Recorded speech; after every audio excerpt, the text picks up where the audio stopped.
we've got inflation concerns as we're at the beginning of 2023 right now. Who knows where the economy is going to go? But what did you learn? In the mid 90s, we had high inflation, and The mid 90s was one thing. The mid 80s was that was even worse, right? where we had no gas Yeah, and we had double digit right, inflation.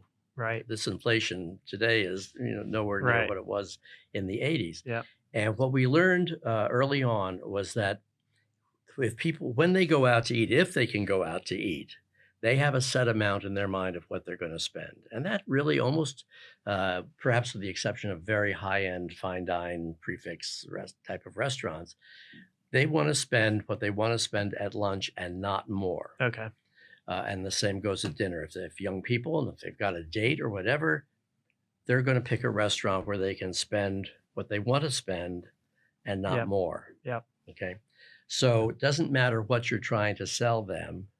You have to understand that that's their mindset in a lot of cases. The other thing too, in the mid 80s, that's when healthier food first came on the scene. Okay.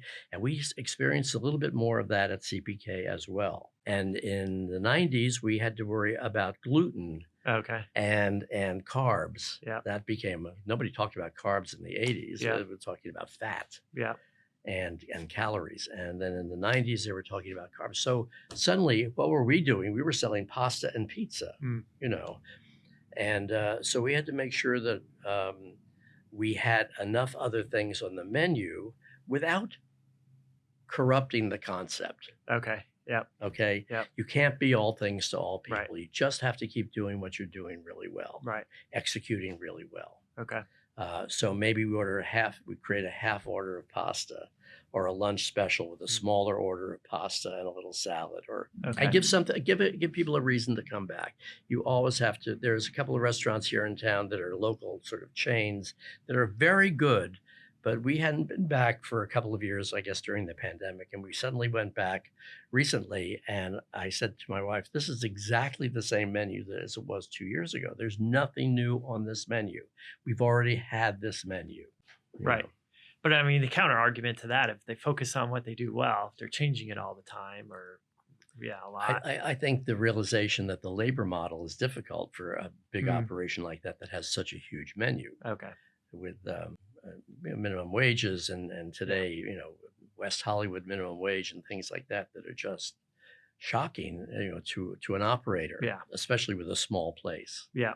Yeah. And guests have no right to be concerned about the prices on the menu when you realize what they're paying for minimum wage. Nobody's working for $17.64 an hour in West Hollywood. Right. You've got to pay them $20, $21 an hour. Yeah. Yeah. To get them to come to work or more. Yeah. Yeah.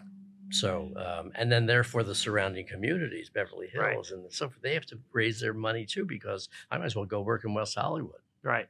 Right. So do you see that as going to be a point of pain point for operators? I thought it was going to be. What I'm reading and hearing in the industry is it's not as much as I assumed, or many would assumed it might be. The industry is doing really well post-pandemic. Yeah. Yeah. Which is a little surprising. It's counterintuitive to what I thought. But with that said, the prices are going up. I ordered lunch or breakfast with my family, and I knew the prices were a lot when my son's a sophomore in high school, said, "Dad, I looked at the menu. Everything was super expensive. I got like the cheapest thing. It was a breakfast burrito for $18. And even when my son's starting to look at the prices, I knew it's just a lot. But everywhere you go, go grocery shopping, everything's. You've raised him well, number one. Yeah. And that's great. But I mean, I took a walk through Erewhon in Beverly Hills the other day. It's the museum of fine food at prices that are museum quality prices. I've never seen anything like it. Yeah.